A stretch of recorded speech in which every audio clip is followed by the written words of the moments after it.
শুভ সকাল বন্ধুরা, সবাই কেমন আছো? আশা করছি সবাই যে যেখানে আছো ভালোই আছো। মৌসুমীর আবার একটি ভিডিওতে তোমাদের সকলকে অনেক স্বাগত, আর সাথে জন্মাষ্টমীর অনেক শুভেচ্ছা তোমাদেরকে। আজকে তো বেশ সকাল সকালে উঠেছি, সেটা আর না বললেই নয়, কারণ আজকের দিনে সবারই কাজ থাকে, একটু তাড়াতাড়ি উঠতেই হয়। দেখো অনেকগুলো বাসন মেজে রেখেছি আর কি, এইগুলো দেখাচ্ছি তোমাদেরকে। তো পরে আরও দেখাবো রয়েছে। আর এখানে মাম্মাম সোনা পড়তে বসে গেছে, তো আর দুষ্টুমি করছে জানো। আর এখানে দেখো গোপু সোনাকে স্নান করিয়ে এখন সেবা দিয়েছি। তবে গোপু সোনা পুরানো ড্রেস পরে আছে, কেন জানো তো? গোপু সোনা তো রাত 12টার পর নতুন ড্রেস পরবে। আর এখানে দেখো চাদরটা বিছানার পাল্টিয়ে দিয়েছি, ওই চাদরটা একটু সার্ফ দিয়ে ধুয়ে দিয়েছি স্নান করার সময়। তারপর এই যে চলে এসেছে বাজার থেকে প্রভু, নিয়ে এসেছে পূজার সামগ্রী, যতটুকু পারলাম জোগাড় করলাম গোপু সোনার জন্য। এই তো এখন কাজটাই হচ্ছে না, কি আর হবে বলো। তবে যতটুকুই দিই না কেন রাত 12টার সময়তেই দেবো, কারণ গোপু সোনার জন্মই হয়েছিল রাত 12টায়। এই যে দেখো নতুন জামাটা, আর ওই যে সাদাটা হচ্ছে আসন। তো গোপু সোনার জন্য একদম ছোট্ট একটা আসন নিয়ে আসা হয়েছে, শুধু গোপু সোনা বসবে। আর নারায়ণের জন্য চেলি কাপড়, তারপরে এই যে হার, ময়ূর পালক আর খাবার দাবার গোপু সোনার নিয়ে আসা হয়েছে। মিষ্টিও নিয়ে এসেছে, যা যা লাগে নিয়ে এসেছে। তো এখানে রান্না করতে চলে এসেছি। তো আজকে তো আমার উপবাস আছে, আর আমার উপবাস যদি থাকে, আমার মাম্মাম সোনা বলে আমি আর ভাত খাবো না, আমি আর ভাত খাবো না। তবুও বুঝিয়ে সুঝিয়ে খাওয়ানো যায়। আজকে তো বলছে আমি উপোসই করব, যেহেতু তুমি উপোস করেছো। আমি বললাম না, উপোস করতে হবে না, গোপু সোনা রাগ করবে তুই যদি উপোস করিস। বুঝিয়ে বাজিয়ে খাওয়ানো হলো। আর এই যে লুচি আর একটু পটল আলুর তরকারি বানানো হচ্ছে। তো এখন লুচিটা বানিয়ে নিচ্ছি, পটল আলু কেটে রেখেছি, বানিয়ে নেব। আর আজকে সারাদিন আর আমাদের রান্নাবান্নার কোনো ঝামেলা থাকবে না। এই যে বানিয়ে নিচ্ছি, আবার একদম সন্ধ্যাবেলা বানিয়ে দেব। তো ভাত করার মতো ওই ভাতের সাথে নানা রকম তরকারি করতে হয়, এটা সেটা, সেই ঝামেলাটা তো আর রইল না। তো যাই হোক, গোপু সোনার লুচিটা আগে করে নিয়েছি। আর এইদিকে তোমাদের দাদাভাই মাথা বকাচ্ছে যে তুমি এই পাগল পাগল হয়ে আছো, কেন ক্যামেরার সামনে আছো, নানা রকম কথা বলে যাচ্ছে। তো যাই হোক, আমি বললাম আমি যেরকম সেরকমই থাকতে চাই, সেরকমই আছি। আর আজকে জানো তো শরীরটা ভীষণ ক্লান্ত। আগের দিন যত ঝুল ঝেড়েছি, পরিষ্কার করেছি, আর এই যে দেওয়ালের বালিগুলো ঝরেই যায়, যতই পরিষ্কার করি না কেন। ওই যেমন পিছনে দেখতে পাচ্ছ, ওই জায়গাগুলো সব সাজানো ছিল, টেবিলের ওই যে কভারটা ছিল সব তোলা হয়েছে, সব ঝুল ঝেড়ে পরিষ্কার করেছি আর কি। আর ওই যে উপরে যে র্যাক আছে না, সামসেট যেটাকে বলে, বাংকারও বলে অনেকে, তো ওটা পরিষ্কার করেছি। ওটা আমার প্রভু উঠেছিল, মই ছিল, মই দিয়ে উঠেছে, উঠে ওই উপর থেকে নামিয়ে দিয়েছে। আর এই যে এখন যে ওইদিকে তাকাচ্ছি জানো তো, ওই সব কথাই বলে যাচ্ছে যে কত কাজ করালে আমাকে দিয়ে, এই সেই বলে যাচ্ছে। আর ওইদিকে মাম্মাম বলছে আমি তো মায়ের হয়ে কথা বলবো, তোমার হয়ে তো বলবো না। তো তবে আমাকে প্রভু বলেছিল ওষুধ খেয়ে নিতে, তুমি জল ওষুধ খাও আর শুকনো খাবার খাও, কোনো অসুবিধা নেই। আমি যে ওর কথাটা শুনে ওষুধটা খাইনি, সেটাই ওর হচ্ছে রাগ। আর এই রাগের জন্যই আমাকে এত কিছু বক বক করে শুনিয়ে যাচ্ছে। ঝটপট রান্নাবান্না করে নিয়েছি, নিয়ে আরও একবার স্নান করে নিয়েছি, সকাল থেকে 2বার স্নান হয়ে গেল। তো এখন ভাবলাম তাহলে সিঁদুরটা একটু লাগিয়ে নিই, তারপর এই বাকি কাজগুলো দেখি করব। আর মামামকেও এখনও খাওয়ানো হয়নি, মামামকে খাইয়ে দেব। আর আজকে জানো তো কি হয়েছিল, ওই টাকা রেখেছিলাম জন্মাষ্টমীর পূজার সব কিছু আয়োজন করার জন্য, আর করেছি সাধ্যমতো করেছি, কিন্তু আরও কিছুটা ইচ্ছা ছিল, সেটা হয়নি। কেন জানো, আজকে না যে টিভি দাদা যে টিভি সারায় না, সেই দাদা টিভি সারাতে চলে এসছে হঠাৎ করে। তো 2-1 দিন ফোন করে করে আসেনি, আমি ভাবলাম হয়তো আসবে না, আর আসলে হয়তো ফোন করবে। তো ফোন করেনি, হঠাৎ করে চলে এসেছে, কি করব। তারপর সেখানে 700 টাকা দিয়ে দিতে হলো, সেই জন্যেই আরও একটু হয়ে গেল আর কি। কী করবো বলো তো, ওটাও তো করতে হবে। হঠাৎ হঠাৎ করে এমন সব বিপদ চলে আসে না। আর এখানে এই দেখো টিভিটা সারানো হয়ে গেছে, আর মামাম বসে বসে টিভি দেখছে।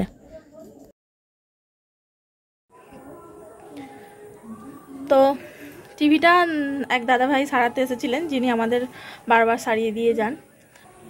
বজ্রপাত হয়েছিল না, ওই রাখি পূর্ণিমার পরের দিন বৃষ্টি হলো, একদম তুমুল বৃষ্টি, বজ্রপাত হলো। তাতে আর কি ওই আশেপাশে কোথাও হয়তো বজ্রপাত পড়েছিল, তো সেই জন্য টিভিটা খারাপ হয়ে গিয়েছিল। তো বাড়িতে ছিল না, ডিউটিতে ছিল। তো তার জ্যাক খুলে দিয়ে যায়নি। ভাগ্য ভালো ছিল, ফ্রিজটা ঠিক আছে। আর আশেপাশের অনেকেরই টিভি, ফ্রিজ, এটা ওটা সব গেছে। অনেক দিন ধরেই ফোন করছিলাম, দাদার অনেক কাজের চাপ ছিল বলে আসতে পারেননি। আজকে হঠাৎ করে চলে এসেছেন, তো বাজার থেকে ওই সবগুলো নিয়ে এলো ঠাকুরের। তারপর ওই দাদা এলেন, সারিয়ে দিয়ে গেলেন। তারপর অনেকগুলো বাসন টাসন ছিল, সেইগুলো সব মাজলাম, মেজে ধুলাম, ধুয়ে আর এইমাত্র আবার একবার স্নান করে নিলাম। আর রাত্রে তো পূজা হবে, এখন তো হবে না। তো এখন একটু মাম্মামকে খাওয়াবো বলতে ওই লুচি, আজকে শুকনো খাবারই আমাদের। তো চলো। আর টিভির যেটা খারাপ হয়েছিল, টিভির হচ্ছে কি আইসি পুড়ে গিয়েছিল। আর এই যে এইটা কি, এই যে খারাপ হয়ে গিয়েছিল। আর আমার দেখছো হাতে গার্ডার রেখে দিয়েছি। কি বলো তো, মাথাটা এরকম মাঝে মাঝে হয়ে যায়, ভুলে যাই সব কিছু। তো এই জিনিসটা খারাপ হয়েছে। আর কি সব, এই যে পিনটিনগুলো সব খারাপ হয়ে গেছে, এগুলো চেঞ্জ করে দিয়ে গেলেন। একদম 700 টাকার ধাক্কা, একদম একবারে। তো চলো কাজগুলো সব মিটিয়ে নিই, আজকে অনেকটা কাজ। রাত্রের জন্য খাবারটা একটু তাড়াতাড়ি বানিয়ে রাখবো। আর এখন বাজে হচ্ছে 1:30। প্রভু এখন স্নান করছে, কারণ হচ্ছে দেরি হয়ে গেছে, ওই দাদা টিভি সারাচ্ছিলেন তো, সেই জন্য একটু দেরি হয়ে গেছে। আজকে নারায়ণের সিংহাসনটা ভালো করে পরিষ্কার করতে হবে। তো প্রভুকে বলেছি, তুমি ঠাকুরটা একটা পিতলের বাটির মধ্যে রাখো, আর আমি সিংহাসনটা ওই পিতম্বরী দিয়ে পরিষ্কার করে দেব। তো চলো মাম্মামকে এখন একটু খাবারটা দিয়ে দিই।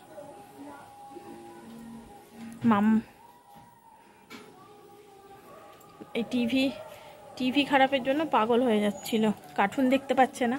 একটু কার্টুন দেখে টিভিতে, একটু পড়াশোনা বাদ দিয়ে যে সময়টা থাকে সেই সময়টা একটু টিভি দেখে। চলো। এখনও স্নান করছো? আমি আর ওই স্নানের সময় আরেকবার যখন স্নান করলাম তখন ওই টাদরগুলো কেচে দিয়েছিল। ওই যে প্রভু স্নান করছে। কত বাসন দেখেছো, এই যে এই সবগুলো সব, এই যে দেখতে পাচ্ছ, সব সব ধুয়েছি। আবার এখানে দেখো, এই যে এত বাসন সব ধুয়েছি। জানো কি বলবো, কাজের আর শেষ নেই।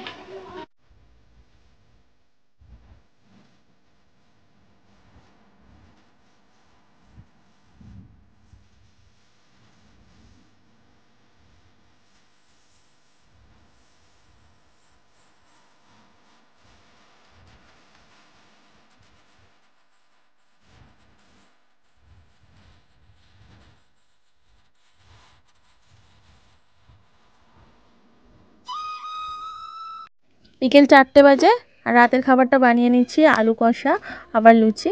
আর এখানে মেনি বসে আছে, দেখো কেমন গেটটা জুড়ে। ওই কি করছিস?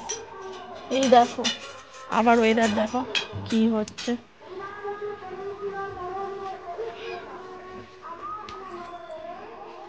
চাদরটা দেওয়া আছে, নাইটি দুটো দেওয়া আছে, বৃষ্টি এলো বলে একবার শুধু একটু রোদ্দুর দেখা দিয়েছে, ব্যাস।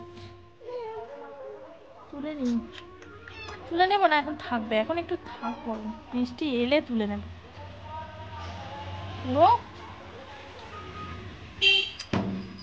আমাদের এই ঘরটা ভেঙে পুরো ফাঁকা হয়ে গেছে, দেখো এই দিকটা এই দূর পর্যন্ত দেখা যায় আমাদের বাড়ি থেকে অনেকটা।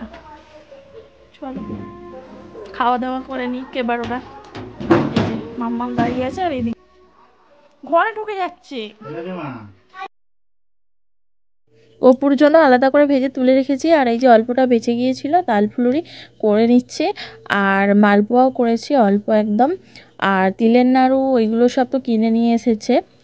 এখানে দেখো এই যে আসন পেতে দিয়েছি, আর টুকটাক গুছিয়ে নিয়েছি, থালায় থালায় সব কিছু সাজিয়ে নিয়েছি, এখন একটু বাকি আছে। আর আমার গোপু সোনা স্নান করার জন্য একদম রেডি হয়ে গেছে, বসে আছে। এমনই এক ঝড় বৃষ্টি রাতে আমার গোপু সোনার জন্ম হয়েছিল। শ্রী বাসুদেব যমুনা নদী পার করে ওই ঝড় বৃষ্টির রাতে মা যশোদার কোলে গোপু সোনাকে পৌঁছে দিয়েছিলেন, মাথায় করে চুরির মতো। আর সেই ঝড় বৃষ্টির রাতে যখন নদী পার করছিলেন, তখন ছাতার মতো কি ঝড় বৃষ্টি থেকে রক্ষা করেছিলেন ভগবান শ্রীকৃষ্ণকে বা গোপসেনাকে। এটাই রইল তোমাদের কাছে আজকের প্রশ্ন। দেখি তোমরা কি বলো, কমেন্টের মাধ্যমে জানিও। চলো শ্রীকৃষ্ণের অভিষেক করি। এখন 11টা বাজে, অপেক্ষা করছি তখন 12টা বাজবে আর গোপসেনার অভিষেক হবে। যেরকমটা পাচ্ছি গোপসেনার জন্য আয়োজন করেছি, খুব সামান্য আয়োজন করেছি।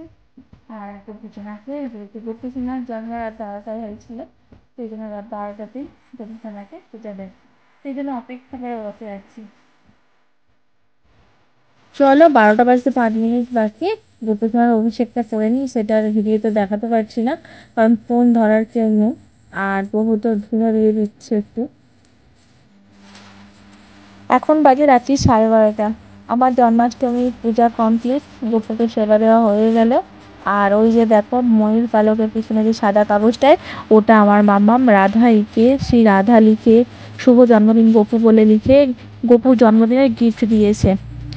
আমার আজকের ভিডিওটা তোমাদের কেমন লাগলো জানিও। আর এখানেই আজকের ভিডিওটা শেষ করলাম।